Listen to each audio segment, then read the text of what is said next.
Hello guys, nakaabot si Josel og Shopee. Nag-unboxing siya guys. Ano? Ayan o. Ano kayang laman dyan? Kung ano siya, automatic. Sa'yo nga nato. Dispenser, pusit. Dara. Abot na gyud, aga mong gi-order. Order na mo guys, tag 140 lang yung buok. Pag nag-order kayo kay Josel guys, 200. Patubo na. Patubo kasi siya ang nag-order kasi. Mawiwik na yung Oh, battery sa dara yung cellphone. order, oh. Ayan. Dara. Gandahan lang. I-assemble mo ate, Juicy.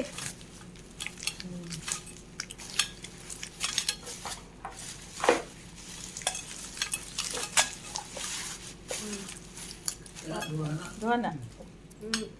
Ito na ni. Mm. Kung anong nagkuan.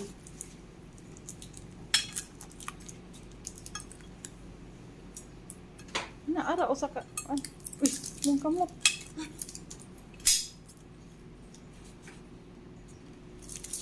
Ito muna ate, Juicy. Kadahag usa. Dapa. Hindi pa. Thank you so much. Thank you sa order.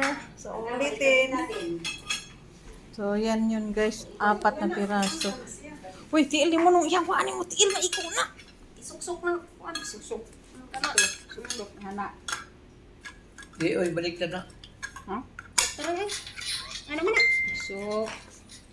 Diyan ka to. Ikaw to sa... Wow. Tapos, nga na. Oo. Nga na. Di, oy. Nga na. Di hapon. Ano, ay, ano, ano. Ayan na. Ipapon na rin mo. Ano Tapos siya, ito. ganun. Okay. Okay. Kumuha ka muna ng galon doon na empty. Para ano natin. Okay. So, eh, Jill, Ganda. kumuha ka muna ng galon na empty para ano sa vlog ko. Dito na ilagay mo. Asa man? Dito lang. So, dito yan, Rosie. Ilagay mo dito.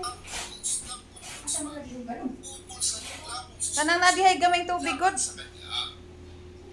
Kapatid ni Governor Wade, nahihiya na sa inasal niyang pagmamatigas at di pagsunod sa batas. Pero bago ang lahat, huwag kalimutang mag-subscribe sa aming YouTube channel at i-click na rin ang notification bell para updated ka sa mga susunod kong mga videos. Ani, ato ni siyang... Naglabas ka ng pahayag sa 030 Muli siya, ibutang diri. Atong itabong. na humihimo Kaya arong... nasa sipong governor Ano na siya? Pero ba to? na sumunod sa utos Anak mo ni. hindi sa kanyang pagkakasusunod. Na. Ayon Siya. sa isang balita, Yeah, ilakra sa ninyo guys. Tapos, Ikaw man. Yan na siya ninyo pagbutang oh. Yan na. Mga gusto mo tubig ha. Okay na siya. Di na mo mahasol. Wala na siya. Limpyo pa inyong galon. the congressman said